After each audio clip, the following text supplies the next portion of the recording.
السلام علیکم ناظرین، میں ہوں نور العارفین صدیقی اور آپ دیکھ رہے ہیں آمنے سامنے۔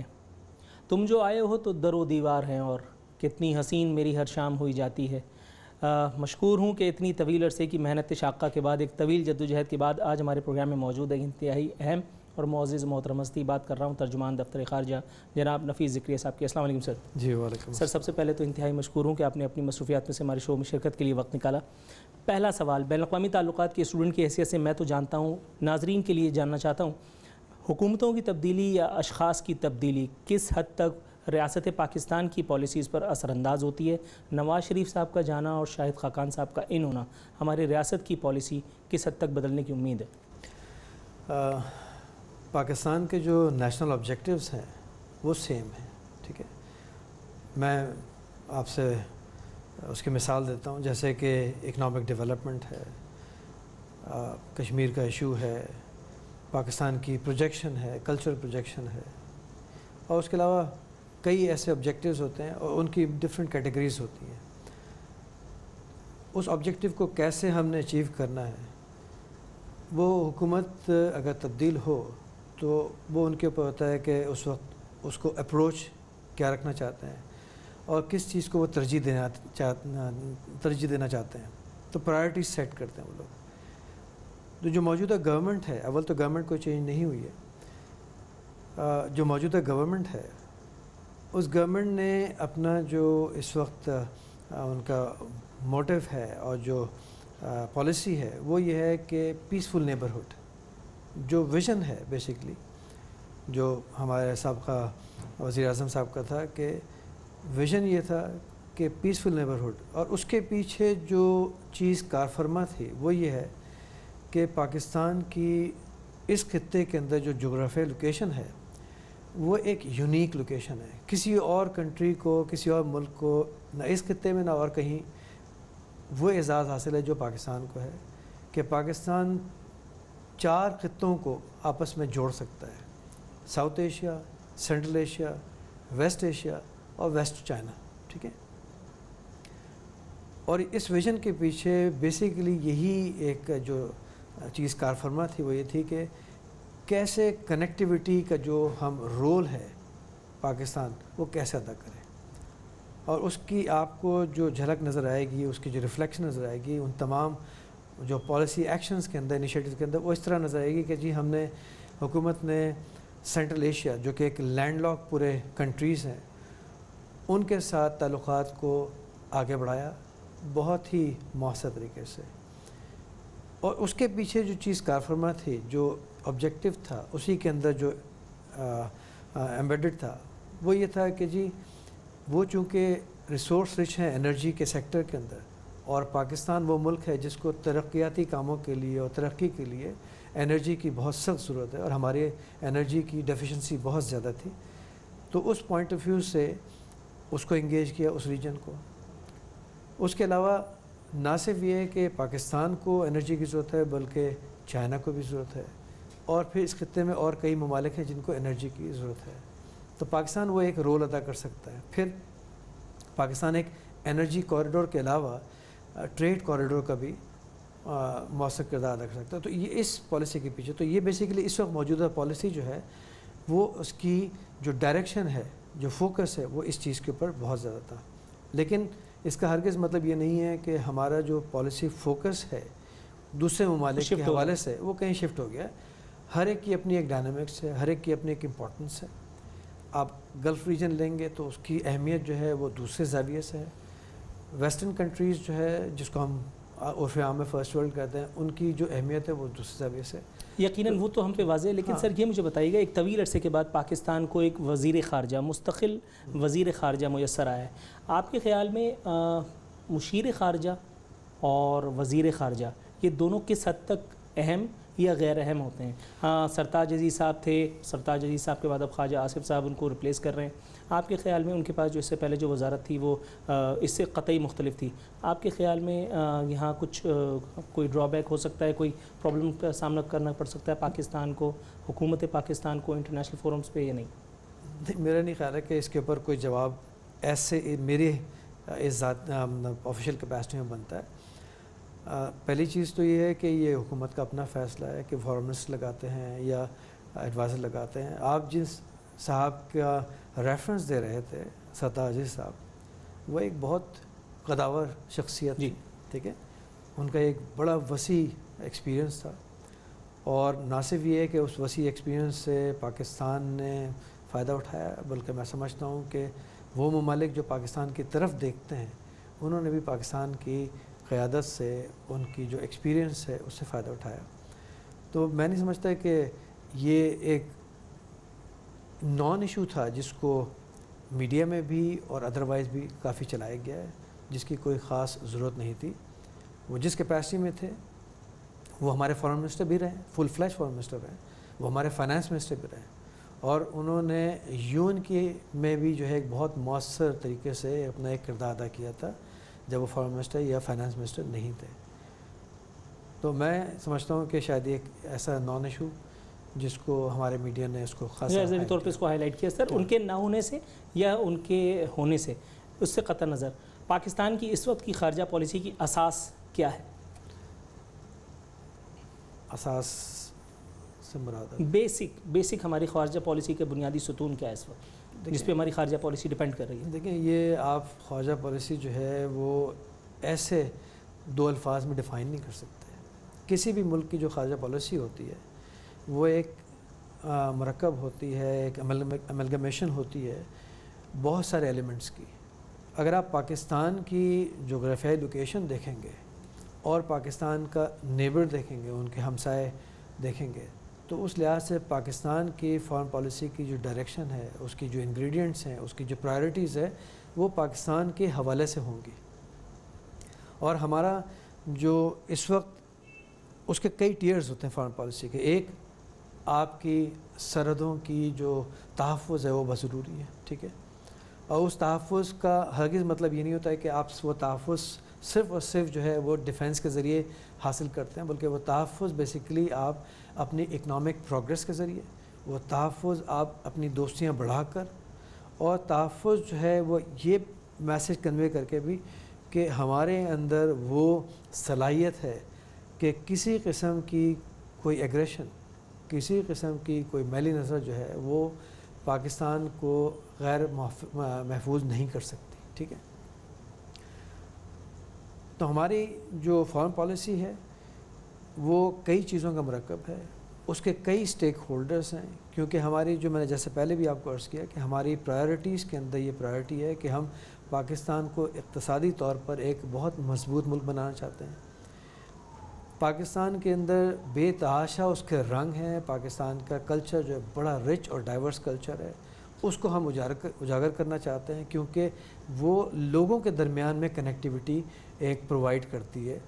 اس کے علاوہ جو ہے ظاہر سی بات ہے کہ ہم ٹیکنالوجیکل ایڈوانسمنٹ چاہتے ہیں، جو کہ اس دور کی ریکوائرمنٹ ہے. ٹیکنالوجی نے پوری دنیا کو جو ہے وہ چینج کر کے رکھ دیا ہے. پھر ہماری جو پرائرٹیز کے اندر یہ پرائرٹیز بھی ہے کہ ہم چاہتے ہیں کہ دنیا کے ساتھ ہمارا جو ہے ایک کنیکٹیوٹی، ایک کنیکشن رہے. تو تمام دنیا کے وہ ممالک جن کو اس چیز کی ضرورت ہے جو پاکستان میں وافر مقدار میں ہے، تو ہم وہ ضرور پرووائڈ کرتے ہیں، چاہے وہ ایکسپرٹیز ہو ہماری کسی فیلڈ میں، سائنس اینڈ ٹیکنالوجی میں ہو، کاؤنٹر ٹیررزم میں ہو، ڈیفنس کے اندر ہو، یا آپ کی آئی ٹی سیکٹر ہے اس کے اندر ہو، یا پھر ہمارا جو ریسورس ہے، ہیومن ریسورس ہے، اس کی ضرورت ہو. تو آپ دیکھتے ہیں کہ ہمارا ہیومن ریسورس جو ہے اس وقت پوری دنیا میں پھیلا ہوا ہے.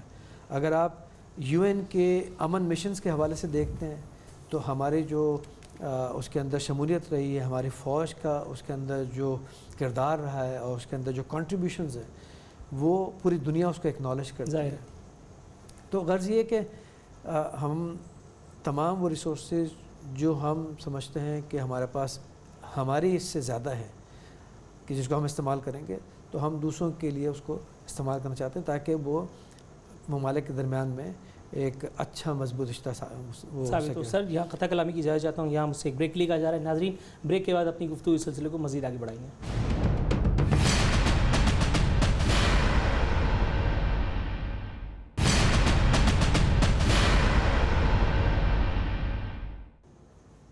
ویلکم بیک ناظرین بدستور، ہمارے ساتھ موجود ہیں نفیس زکریا صاحب. سر بات کی لیتے ہیں مسئلہ کشمیر کی. کشمیر میں انسانی حقوق کی جو سنگین خلاف ورزیاں ہو رہی ہیں، میرا نہیں خیال ہے کہ اس کے اوپر کوئی کتاب بھی اس کا حق ادا کر سکتی ہے. ہمارا دفتر خارجہ اس کے حوالے سے ہفتہ وار بریفنگ بھی دیتا رہتا ہے، اور بھی ڈپلومیٹکلی ہم اس معاملے کو ریزالو کرنے کی کوشش کر رہے ہیں. لیکن اس کے باوجود بھی بین الاقوامی برادری کا خواب غفلت والا رویہ جو ہے وہ ابھی تک ترک نہیں ہوا. آپ کے خیال میں ہماری کوششوں میں کچھ کسر رہ گئی ہے، یا بین الاقوامی برادری نے ٹھان لی ہے کہ کشمیر کی طرف نہیں دیکھنا، پاکستان کی نہیں سننی، اور ان کے مفادات انڈیا سے وابستہ ہیں؟ دیکھیں، آپ نے کہا کہ کوئی کتاب جو ہے اس کو جسٹیفائی نہیں کر سکتی. میں سمجھتا ہوں کہ تاریخ میں اس کی مثال نہیں ملتی جو وہاں ظلم و ستم ہو رہا ہے. اور دوسری چیز یہ ہے کہ وہاں جو کچھ بھی ہو رہا ہے، انڈیا جو کچھ بھی کر رہا ہے وہاں پہ ریاستی دہشت گردی جسے کہ ہم کہتے ہیں، وہ تمام تر جو ہیومن رائٹس کے کنونشنز ہیں، ہیومن رائٹس کے ایگریمنٹس ہیں، کووننٹس ہیں، UN کا چارٹر ہے، ان سب کی جو ہے خلاف ورزی ہے. ٹھیک ہے.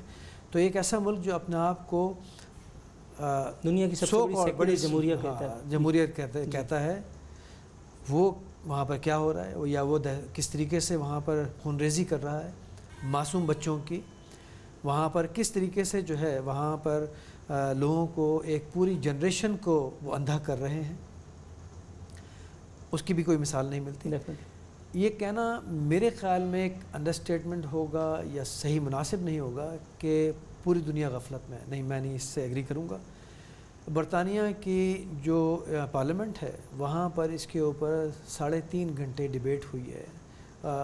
19 جنوری کو اسی سال کی بات کر رہا ہوں. اس کے علاوہ جو ہے اس سے پہلے بھی 2014 میں بھی اس کے اوپر ڈسکشن ہوئی تھی، 2010 میں بھی اس پہ ڈسکشن ہوئی تھی، اور ہر دفعہ فوکس وہی تھا کہ انڈیا جو ہے وہ کس طریقے سے مقبوضہ کشمیر کے اندر ظلم و ستم وہاں پہ کر رہا ہے، اور خون بہا جو ہے کشمیریوں کا ہو رہا ہے وہاں پر. پھر اگر آپ انٹرنیشنل جریدے، انٹرنیشنل اخبارات یہ سارے اٹھا کے دیکھیں تو ان کی ہیڈ لائنز بنی ہیں. ٹھیک ہے. پھر آپ کے سامنے وہ چیزیں نہیں آتی کیونکہ شاید ہماری کوریج یا آؤٹ ریچ وہ نہیں ہمارے میڈیا کی.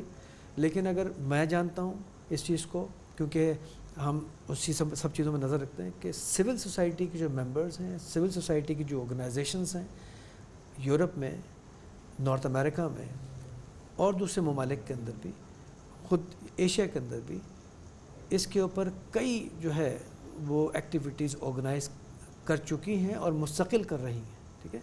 ابھی آپ کے سامنے اینڈریو گوین جو ہے وہ آئے تھے یہاں پہ. ٹھیک ہے. اس سے پہلے آپ کی جو ہے ہم نے ان کو بلایا تھا، ایک سیمینار کیا تھا، انٹرنیشنل سیمینار کیا تھا جس میں جولیا وارڈ آئی تھی. اس کے علاوہ جو ہے کین ایک جو انالسٹ بھی ہے اور ایک ایکٹیوسٹ بھی ہے، نارتھ امریکہ سے آیا تھا. اور اس کے علاوہ جو ہے ناروے کے فارمر پرائم منسٹر بھی بالخصوص اسی مقصد کے لیے آئے تھے. IPHRC کی جو OIC کی انڈیپینڈنٹ ہیومن رائٹس کی آرگنائزیشن ہے وہ بھی یہاں پر آئے تھے. انہوں نے پورا جائزہ لیا اور یہاں پر کافی دن رہے. غرض یہ ہے کہ ایکٹیویٹیز ہو رہی ہیں، سینسیٹائز کیا جائے. ہمارے یہاں مسئلہ کشمیر کو اجاگر کرنے کے لیے ایک کمیٹی بھی کرتی ہے جس کا نام ہے کشمیر کمیٹی. جی.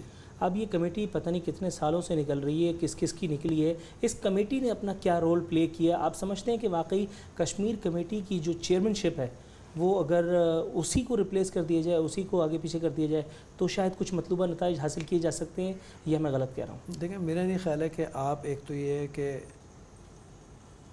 مجھ سے یہ سوال کریں، پہلی چیز. دوسری چیز یہ کہ کشمیر کا ایشو جو ہے وہ ایشو ایک نیشنل ایشو ہے.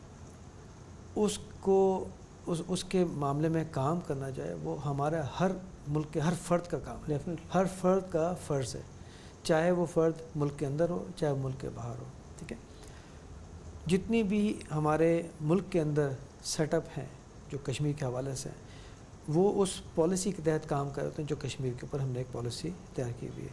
اس پالیسی کا جو ایک سب سے بڑا جز ہے وہ یہ ہے کہ ایک تو یہ کہ یہ ہمارا ایک وائٹل انٹرسٹ ہے، نیشنل ایشو ہے جس کو ہم نے مستقل لے کے چلنا ہے.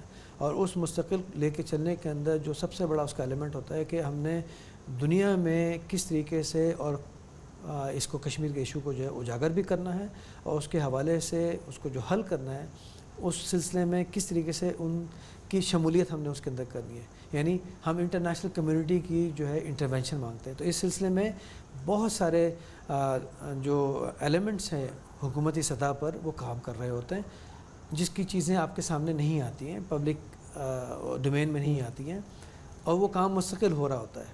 ٹھیک ہے، چاہے وہ پارلیمنٹیرینس خود ہوں، چاہے پارلیمنٹری کمیٹیز ہوں، چاہے وہ ہمارے وہ سفراء ہیں جو باہر ممالک میں مقیم ہیں. ٹھیک ہے، آپ کو پتہ ہے کہ وہ ہر کوئی بھی ایسا ڈیلیگیشن ہے یا کوئی بھی ایسی میٹنگ ہے، یا چاہے ملٹی لیٹرل ہو چاہے بائی لیٹرل ہو، ہمارا ایک جو کانسٹنٹ پوائنٹ ہے کشمیر کا وہ ہر جگہ ہم اجاگر کرتے ہیں. سر یہ مجھے بتائیے گا کہ اگر ہم مسئلہ فلسطین کی طرف بات کریں، گو کہ فلسطین ہم سے بہت قریب نہیں ہے، لیکن پھر بھی عالمی بھائی چارے کے حوالے سے ہی صحیح، بردرہڈ کے حوالے سے اگر ہم بات کر لیں، سملیرٹی آپ کو کچھ نظر آتی ہے مسئلہ کشمیر میں، مسئلہ فلسطین میں، اقوام عالم کی بے حسی میں؟ اگر دوبارہ یہ جملہ استعمال کروں تو یہاں کامن نظر آتی ہے، یا پھر بھی آپ ڈفرینشیٹ کر سکتے ہیں؟ دیکھیں، دونوں ہی یو این سیکورٹی کونسل کے ایجنڈے پہ ہیں، دونوں پہ ہی جو ہے یو این سیکورٹی کونسل کے ریزولوشنز ہیں، دونوں ہی اتنے پرانے ہیں جتنے کہ آپ سمجھ سکتے ہیں کہ ہمارا ملک کا وجود ہے. وہ بھی اسی زمانے کی فلسطین کا ایشو ہے جس زمانے کا کشمیر کا ایشو ہے. وہاں پر بھی اسی طریقے سے ظلم و ستم ہو رہا ہے جس طریقے سے، یا شاید کچھ زیادہ کشمیر میں ہو رہا ہے، کیونکہ کشمیر میں جو کچھ ہو رہا ہے وہ اس کی اتنی زیادہ انڈیا نے اس کے اوپر جو ہے غلاف چڑھائے ہوئے ہیں کہ وہ چیزیں باہر جو ہے وہ شاید اس طریقے سے جائیں. یہ تو سوشل میڈیا، جو میڈیا کے اندر ایک ریولوشن آیا ہے. ٹھیک ہے، ورنہ اگر آپ 1947 سے لے کے اب تک دیکھیں تو بے تحاشا کشمیریوں کا جو ہے خون بہا ہوا ہے، خون بہایا گیا ہے. 1990 میں یا 89 میں جب وہاں پر ایک مہم چلی تو اس کے بعد بھی لاکھوں کشمیریوں کو نہ صرف یہ کہ ذبح کر دیا گیا over a period of time. وہاں پہ اگر آپ صرف ماسیکرز کی جو ہے لسٹ دیکھیں تو بڑی طویل لسٹ ہے، اور ہر دفعہ جو ہے 100، 150، 200، 300 اور نہ جانے کتنے لوگوں کو جو ہے انہوں نے مار دیا. پھر ٹینز آف تھاؤزنڈز، لاکھ کے قریب لوگ جو ہیں وہ غائب ہیں، اور آج تک پتہ نہیں ہے کہ کہاں گئے. ٹھیک ہے، اس پہ اگر آپ ڈارلمپل جو ہے ایک برٹش آتھر، اس کی بک پڑھیں تو آپ کو سمجھ میں آ جائے گا کہ یہ لوگ غائب ہو گئے، کہاں گئے. پھر 2009 میں بھی یہ چیز بڑے ہی بھرپور طریقے سے سامنے آئی کہ یہ لوگ جو غائب ہو جاتے ہیں، جن کو انڈین فورسز، قابض فوجیں جو ہے اٹھا کے لے آتی ہیں، گرفتار کر لیتی ہیں، وہ کہاں جاتے ہیں؟ وہ ان قبروں میں دفن ہیں جن کے اوپر کوئی نام نہیں ہے، کوئی نشان نہیں ان کا. ٹھیک ہے، ان مارکڈ، ان نیمڈ ماس گریوز دریافت ہوئی تھی 2009 میں، جس کو انٹرنیشنل پیپلز ٹرائبیونل، جو کہ ایک این جی او ہے، آئی او کے بیسڈ این جی او ہے، اس نے دریافت کیا 6000 قبریں. اور انہوں نے کہا تھا کہ ایسی نہ جانے کتنی ہزار قبریں ہیں. ٹھیک ہے، یہ صرف انہوں نے 3 یا 6 ڈسٹرکٹس کے اندر ڈسکور کی تھی 6000 قبریں، جس کے اندر ہزاروں کے حساب سے لوگ مدفن تھے. اس میں تو کوئی دو رائے نہیں سر. جس کے بارے میں انڈین نے یہ بھی کہا تھا، جو ایک جھوٹ مستقل بولتے رہے تھے کہ جی یہ وہ لوگ ہیں جن کو ہم لوگوں نے انکاؤنٹر میں مارا کیونکہ یہ لائن آف کنٹرول کراس کر کے آئے تھے. حالانکہ وہ انڈیجنس لوگ تھے، وہیں لوکل کشمیری تھے جن کو انہوں نے فیک انکاؤنٹرز مارا. تو اگر آپ انڈیا کی وہ جرائم جو انہوں نے وہاں کیے ہیں اور کر رہے ہیں مستقل، اگر آپ اس کی لسٹ، اس کی فہرست بنائیں تو میں سمجھتا ہوں کہ آپ دنیا کی سمندروں کی سیاہی بھی کم پڑ سکتی ہے. ناظرین، یہ تھے نفیس ذکریہ صاحب. مختلف موضوعات کا احاطہ ہم نے کرنے کی کوشش کی. امید کرتے ہیں کہ مسئلہ کشمیر ہو یا مسئلہ فلسطین، اس کی طرف اقوام عالم کی خواب غفلت کا جو رویہ ہے وہ ترک کر کے حکومت پاکستان بھی اور ہمارا فارن آفس بھی اس کی طرف مزید رجوع کرے اور مزید اس حوالے سے اپنی کوششوں کو مزید تیز کرنے کی کوشش کرے. اسی کے ساتھ ہمارے پروگرام کا وقت ختم ہوتا ہے. نور العارفین صدیقی اور آمنے سامنے کی ٹیم کو اجازت دیجیے. فی امان اللہ.